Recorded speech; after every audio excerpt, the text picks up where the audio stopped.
This is a MEGASODE. We are in the other, the end, mega autocrafting, and some serious mechanism. Hello, and welcome to the next episode of All the Mod 7 to the Sky! As you've just heard, this is a MEGASODE, so let's just crack on with the first task, Vibranium. We are off to the other, because we need Vibranium. The next stage up from all the modium is Vibranium, and you find it in the other. The other is accessed from the nether. I've been here a bit earlier and put a big platform so I don't fall off, and a feral flare lantern so we don't get mobs here. Right click. Right click. We're going to the Piglin homeworld. Vibranium, according to the quest book, is found Y0 to 20 in the other. So we need to dig down. Small tunnel, you think? Aha! Right. Small tunnel. Oh!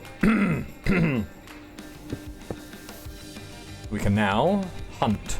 This could take a while. I will make sure you are there for when I find my first Vibranium. Still can't see any of what we're after, but I want to see what these plants are. Give you night vision. That could be useful, isn't it? Aha! This is going to be very useful.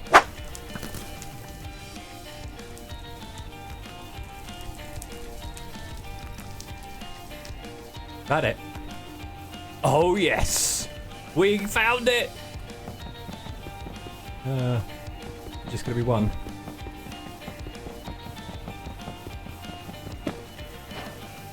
Get in! I knew caves were where we needed to go.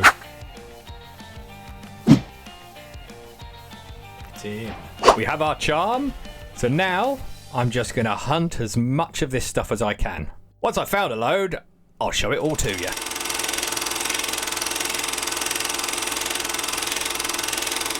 Our 34 I need to think about, because I want to make the pickaxe so we can get the Unobtainium from the end. Don't think I need to make the armor. I think this armor's good enough, but I'm probably going to make the sword. And then I want to keep the rest as raw, because once we've got some Unobtainium, we're going to set up Mechanism to do the mega or more than doubling system. So I'm not going to do all of this, because I need at least 36 ingots to go towards mystical agriculture, because I'm going to make the seeds for the Vibranium, or the modium, and Unobtainium, and I need 4 blocks of each of those, so that's 36 ingots. So I need to make sure I can still have 36 ingots. Next is the quest for Unobtainium, which you get from the end, which means you've got to kill the dragon, and, well, with the mega swords, probably won't be too difficult, but flight may well be required, because that'll make it much, much easier. And flight in this pack comes from Project E, I'm afraid. There are no angel rings. The Swift Wolf's Rending Gale is where we can get flight from, I believe, and we need Klein stars, and we need a transmutation tablet. So we need dark matter. I've got enough Vibranium, and I need to make some Enderium, but we can deal with that. And we need to make dark matter, which just is basically an awful lot of coal. And we have nearly 250,000 coal. So I think we're going to be all right. I'm going to get these Project E things crafted up, and then we'll make the Swift Wolf Rending Gale. We almost faced a disaster. I need platinum dust to make the Enderium dust, to make the Enderium ingot, to make the Enderium plate, and platinum is a hard to come by resource. But while you look at the platinum pieces, and platinum pieces come from sieving Endstone, Crushed Endstone, and you're like, uh-oh, I need to get Endstone.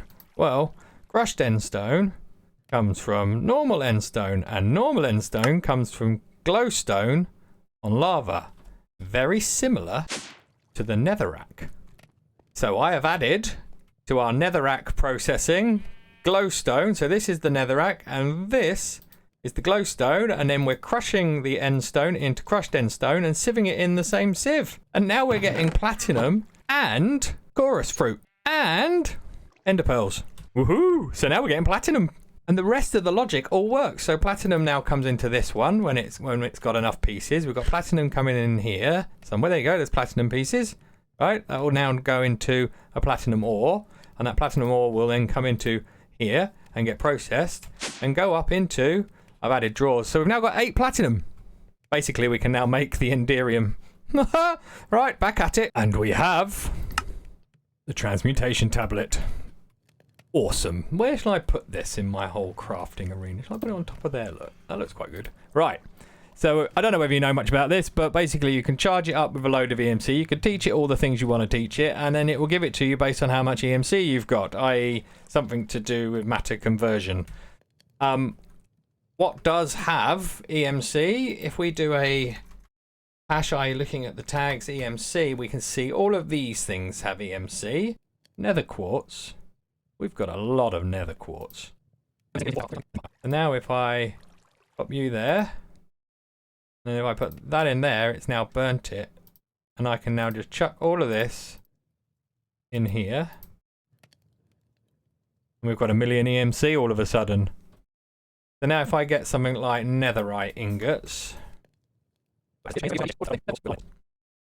then if I learn them, thank you very much.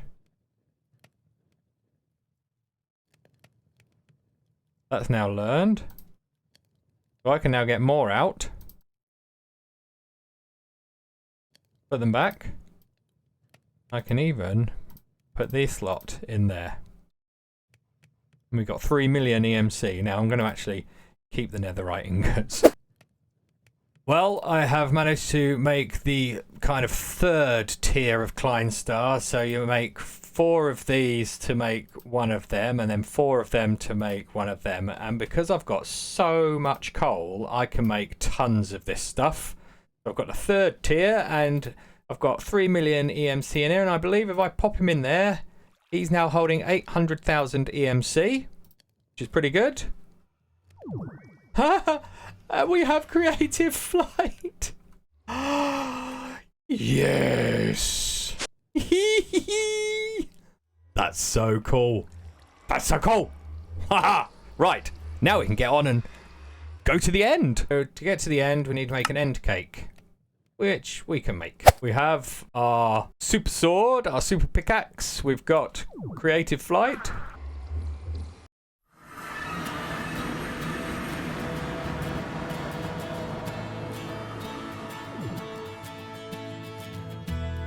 Let's slay the dragon. You know what? You know what I should do? Thinking about it, is get some dragon's breath, because I'm sure we're going to need dragon's breath.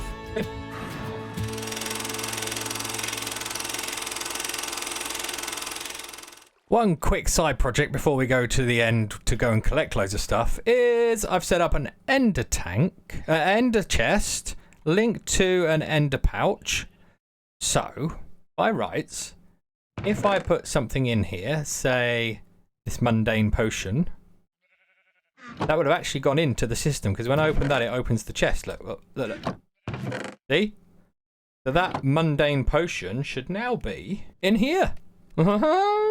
Which means we can clear out our inventory really, really easy now, because it will just go in the system. Overseer of somebody or other has awoken. Oh, yes, definitely going to go and get some of this end slime stuff, because we're going to need that. I think my charm is about to die. We do have enough, I hope. Oh, it's died. Okay. Our end adventure has ended. For now, anyway. Right, back home. What's next? Before we get into the mechanism mayhem, which is the 3 raw into 8 ingots, we need to do some auto crafting. We need to get that set up because there's a lot of crafting involved. I want to make sure it's as painless as possible. So, to get going in AE2 with auto crafting, you need co-processors, storage, you need pattern providers, you need patterns, you need pattern encoding terminal, a pattern access terminal, and a crafting terminal. Oh, and molecular assemblers. I'm going to get a load of that crafted. I've been a little busy and may have gone a little over the top, but Applied Energistics auto crafting all set up, and we can make a lot of the mechanism components that we're going to need automatically. Woo! Let me take you through everything I've done. Bear with me, there's quite a lot. Let's start here, right? So these are my crafting co-processing units and my crafting storage, okay? So this is two 16K storages attached to one co-processing unit. So that's a 32K processing with one CPU. That's a little monitor that shows me what it's doing. This one is two co-processing units with 16K of storage. So this is a 16K computer with two cores. Imagine it's a CPU. This is a 2-core CPU with 16K of RAM. This is a 1-core CPU with 8K of RAM. So we've got 3 different computers that can do all the crafting for us. You can see that. If I go to, say, craft something, let's have a look. What shall we craft? Let's craft a advanced tier upgrade. I can choose the computer. So storage 16K, 2 processors, 32K, 1 processor, 8K. So the quickest one is going to be this one. I can start that, and you can see up in that little monitor what it's doing. Okay, I'll go through what it's actually doing, which is crafting a couple of these to make a couple of them. Oh, look, it's done. Right, it does all of that over there. Okay, and there we've got our advanced tier installer. Keeping up. Right. Whew. Back here is my molecular assemblers. So I've got quite a lot of these here, and they are all attached to pattern providers. So the pattern provider has these patterns in. So this is a lot of my laser IO stuff. So if I want to create energy cards, it knows it needs 2 redstone dust, a block, etc., and then it will shove that into one of these to craft it. This is all connected. So this pattern provider can actually see 1, 2, 3, 4. There's one in the middle there. 4 of these molecular assemblers, so it can do 4 things at once, and that's similar for all of them. They can all see 4 right up to the top here. Okay, this is what does all of the just crafts.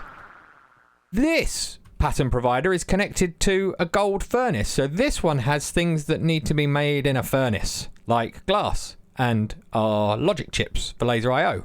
Okay, so this pattern provider is connected to that. That's how you do the machines. If you need a machine to do auto crafting, you shove a pattern provider on it and make sure that that machine is set to auto input and output in the direction of where that pattern provider is. I'll talk about that again in a minute. Let's go over to the mechanism area. And this is fabulous. All of these are now set up with crafting recipes in, and you start off, this is my carbon one, this is my redstone, diamond, refined obsidian, gold, and tin. Right, and they all have recipes. So if we look in here, you can see our basic infusing factories. So you can rename them. So if you rename the pattern provider to what it wants, you can see that this is the carbon one, and it's got the patterns for enriched iron and iron dust. Okay, but there's only this many patterns. If you look at what the various enriched things are used for, they don't have many. Right, so the redstone can make the basic control circuit, rose quartz, and the infused alloy. So you can see in here, this is going to be the redstone one. So all of the patterns that all of those things can possibly make are in there. Right, let's go down the bottom. Oh, yeah, I've upgraded. I'll talk about that in a minute. So here is where we are making sure that those things always have these enriched elements. So the carbon, redstone, diamond, obsidian, etc. And this is how we're doing it. So I've got an export bus with all of the things that make those. So for the enriched gold. I filled this chest with slime balls, and then if I want a new one in here, because I only want 1 stack of each in this chest. Otherwise the chest would fill. This is also set to round robin. So it will put one of them in, one of them in, one of them in, one of them. Otherwise it will just fill the chest with obsidian. Okay, so we've got that set up. We are using laser IO to move this stuff into where it needs to go. So you need to crush the tin and the gold first. So we've got tin and gold, and coal coming in here. Now I only want 1 stack of each in here, so I've filled these slots with something that we're not going to use. So laser IO is extracting those things. So on the down, on white, it's extracting those 3 things and plopping them. This is an insert on white. and it's doing it 16 every tick because we want to make sure we've got enough in there. The other one on the down is extracting the obsidian, the diamond, and the dust, the redstone dust, one a tick, because that needs to go straight into the enrichment factory. And you can see this enrichment factory now has one of each things in here, and I'll talk about obsidian in a minute. So this fills up, okay? But I told you this was getting complicated. But my extract cards here, not this one, my extract cards have a counting filter. So I'm going to keep, and when it's on an extract, it says with a counting filter, keep this many in the chest. So it's going to keep this many in the chest. I need to do that for the extract on orange. So let me just get a counting filter. And the way this works is on orange, I want to take that filter out and I want to put my counting filter in. And then in here, we're going to have redstone dust. I can click that, drag, and then I can left click to go up, right click to go down. If I hold shift, it goes up by 10. So that's 16 of them. It will keep 16 redstone. 16. And the reason you need to do that is because you don't want this to disappear out of there, because then it will try and put the coal in. Got it? If not, rewatch this bit of the video. Or leave me some comments if you really don't get it, and I'll try and do a whole separate tutorial on what I've done here. Okay? Right. Cracking on. So we're enriching our base elements, either crushing it and then put it in the enrichment factory, or just straight in the enrichment factory. Okay. Now we have behind here, we have laser IO again. It's so useful. So this is now on the down doing an extract. It's an extract on white, most of the things, and a counting filter again, so it leaves 16 in here. Again, we don't want it to empty these, because otherwise it will try and use it for something else. Excuse me. We also have another extract which is on purple, which is obsidian dust. So we're popping obsidian in here and it becomes obsidian dust. To get the enriched obsidian, you have to crush obsidian, you have to enrich obsidian to obsidian dust, refine obsidian dust into refined obsidian dust, and then you get enriched obsidian. So this extract on channel 2 is extracting that obsidian dust, and over here on this node, up above here, this is a diamond metallurgy confuser. It's just doing one thing, and the only thing this is doing is turning obsidian dust into refined obsidian dust. So we have, on the up, an insert on channel 2. Then, on the up, we have an extract on channel 3, one a tick. So that is going to extract the refined obsidian dust, and you can see here, input, output, and auto eject is on. Okay? Keeping up? Good. That extract is on channel 3, and you'll see on this one, on the down, we have an insert on channel 3, which is inserting the obsidian dust and becoming enriched obsidian, which then goes into this guy. And each one of these are inserting on white, and they're filtered for the one they're going to use. But don't forget, our extract is a counting filter, so we're always going to keep 16 of the raw in there. Phew. Okay, so that's how we've got our enrichment chambers set up with their elements they need. And underneath, you can see our pattern providers have the patterns of what enriched tin does. Enriched tin can make bronze from copper, and it can make bronze dust from copper dust, right? So we can request those things, and it will go, if it's a diamond one, it will go in here and do the diamond thing. I think now I should show you the cabling, and we'll have a quick talk about channels in AE2 and peer-to-peer. Right. One of these things on each side of it can handle 32 channels. And a channel is basically one thing connected to a cable. So this guy here, our storage bus, is using one channel. This guy here and this guy here is using one channel each. So this has got one channel and this has got two channels. And the reason you use smart cables is you can see how many channels are coming off of the cables. So there's two channels coming off of this cable up to this point. And there's another channel, two channels, because we've got our chest on an import bus and our water on a storage bus, so I can use water directly from the system. That's two more channels. 2 plus 2 equals 4 channels, but there's 5 here because we've also got our disk drive. The normal cables can handle 7, might be 8.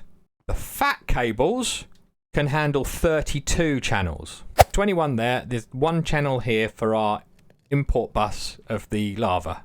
Okay, so we've got 22 channels hitting this side. Still 10 more channels I could put in my factory. Okay, over here is where we're going to have all of our mechanism stuff connected, and we might have industrial foregoing and thermal and all sorts of other stuff. We're going to have our power coming in. They're all going to use channels. Okay, so if I just had 1 fat cable coming in here, we'd run out of channels very quickly. This is where peer-to-peer comes in. Peer-to-peer allows you to condense all of the channels in this fat cable into 1 channel that you can send straight into your controllers. This cable has 10 channels on it. We connect that to a peer-to-peer output, and that's compressed it down to 1 channel. This guy here is linked along this cable to this guy. So those 8 channels have actually come in as 1 channel here. Pretty cool, right? I could put 32 channels. I could put another peer-to-peer guy on this side, another peer-to-peer there, another peer-to-peer there, and link them all up, and it would all come in here as 3 or 4 or 5 channels. And that is why I've set up 1, 2, 3, 4 for now. 4 controllers. I'm going to have more because there's going to be lots more to go on. Phew. Okay, that's how we've got it all set up. That's all the autocrafting we've got going. Next on our massive to-do list is setting up the ore processing with Mechanism, and thank God we can autocraft a lot of the stuff now. Mechanism gives us a way to turn 3 raw into 10 ingots. Yep, 3 to 10, trebling plus a little bit. To do that though, uses all of these machines behind me. Let's quickly run through the machines. You start off with a chemical dissolution chamber. That moves the results into a chemical washer. The chemical washer goes into the chemical crystallizer that moves it into an injecting factory, into a purifying factory, crushing, enriching, and then finally smelting into the ingots. I've got an input and output chest, so this is taking the output from here on black and inserting on black, and it's extracting what I will put in the raw ore chunky things, and it's extracting that on orange and inserting that on orange, and it's doing it 3 at a time. So it has to have 3 items in the chest before it will extract it, because it's on exact mode, because this needs 3 items in it to actually work. Yep, not simple. The best place to start is the quest book, because the quest book really does help you through how to get this all set up properly. Use the quest book. It really does help. I used it to get all of this set up. What I'm going to do now is take you through it, not a massive amount of detail in the interests of time, but if you need me to do a full tutorial on this, then let me know in the comments and I will gladly put one together. Let's begin downstairs. Whoop. Because this is where all of the various gases and liquids, but treated as gases, are being created. The purifying factory needs oxygen. Where do we get oxygen from? We make oxygen in an electrolytic separator, we provide it with water, and it produces oxygen and hydrogen. And then we pipe using elite pressurized tubes. I'm using elite. These can hold 3,000 buckets just in the tube. This is the oxygen, and it's being piped into the bottom of our purifying factory. Our chemical injecting factory needs hydrogen chloride. Hydrogen chloride is made from hydrogen and chlorine. Chlorine, which is in this tank, is made in an electrolytic separator where we separate brine into chlorine and sodium. Got it? Brine is made in a thermal evaporation block. This is making brine during the day. I've made an advanced evaporation block because I've put some solar cells on it. Because we're at the bottom of the world, there's no heat down here. So I made an advanced one with the 4 advanced solar generators, so we always have heat during the day.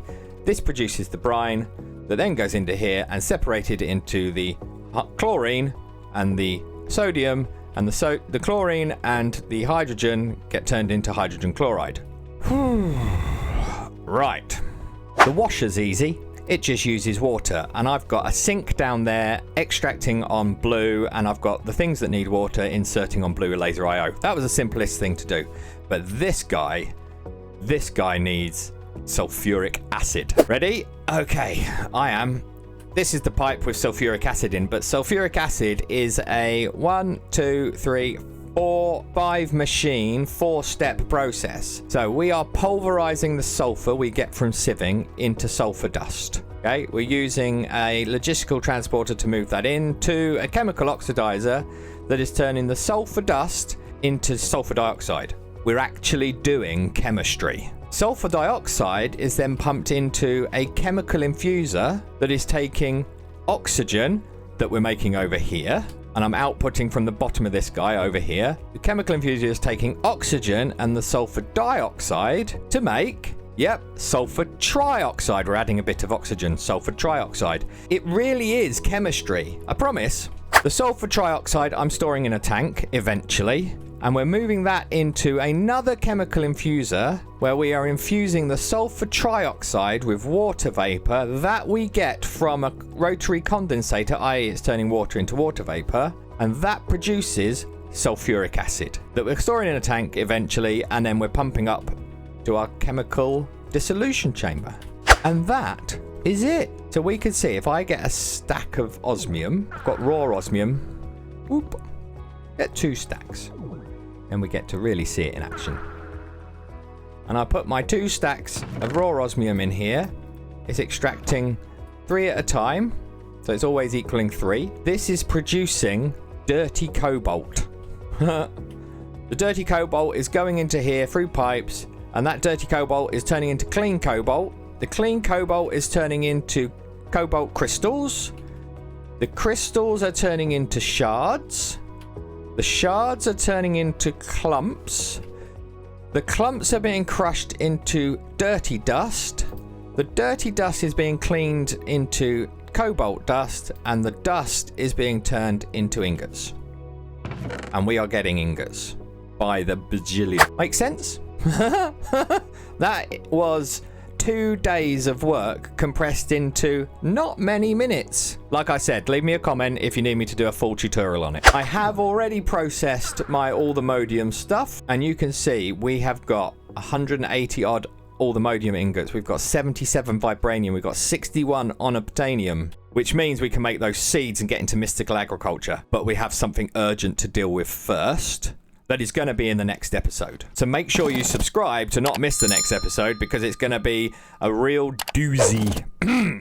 Sorry. Right. We have all of these orange pipes to deal with, and we have a power problem. These machines use thousands and thousands of RF per tick. We are generating 19,000 RF per tick, and luckily our energy cubes are storing enough for now. These are outputting at 131,000 RF a tick, but we are using more than that. So in the next episode, we're going to get into flux networks and power. Yep, power. POWAH, because I think we can generate ridiculous amounts of power with that mod. Episode done. I hope you've enjoyed it. I've certainly enjoyed making it. I'm sorry it's taken a bit longer than I thought it would have done to get out to you all, but it was a megasode. If you have enjoyed it, smash that like button, please. Right. I will catch you in the next one.